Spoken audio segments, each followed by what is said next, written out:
Get to the point. What is an SMSF self-managed super fund? An SMSF is a privately established superannuation fund. Unlike regular superannuation, SMSF members can decide how to invest their funds, including in stocks, bonds, and real estate. They can also apply for a mortgage to purchase residential or commercial property. Any rental income or capital gains generated will go into the superannuation account and enjoy relevant tax benefits. Is buying property with an SMSF a good choice? It's hard to give a definitive answer to that. From my personal experience, I've noticed that after 2021, there has been a significant increase in SMSF mortgage applications. One important reason for this is that between 2021 and 2023, many Australian superannuation funds had negative returns.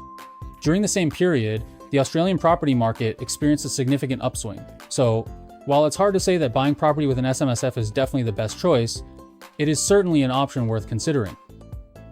Who can apply for an SMSF property loan? Currently, SMSF property loans are only available to citizens and permanent residents, and the property purchase can only be used for investment purposes, not for personal residence.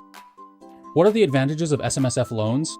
In addition to the tax benefits inherent to SMSFs, one of the advantages of SMSF property loans is that they are kept separate from loans held under your personal name. Even if you've already reached your personal borrowing limit, you can still purchase property through an SMSF loan. With the leverage provided by a mortgage, the investment returns can potentially exceed those of a typical superannuation fund. Earlier, we discussed the advantages of SMSF loans, but are there any disadvantages? The main disadvantage of SMSF loans is that their interest rates are generally higher than those of property loans under your personal name. Currently, the interest rate for investment properties under a personal name can be below 6%, while SMSF property loans start at 6.49%. Additionally, most lenders set the maximum loan-to-value ratio for SMSF loans at 80%. Why does it seem like SMSF loans aren't very popular? Firstly, many people think that the threshold for setting up an SMSF is quite high. Although there are no legal requirements regarding the minimum fund size for an SMSF, accountants and financial advisors usually recommend clients consider establishing an SMSF only after their superannuation assets reach $200,000. This is mainly due to cost considerations, as SMSFs incur establishment fees, audit fees, management fees, and so on, so it's not very cost-effective if the assets are not substantial. In addition, a few years ago, many lenders also required a minimum fund size for SMSFs.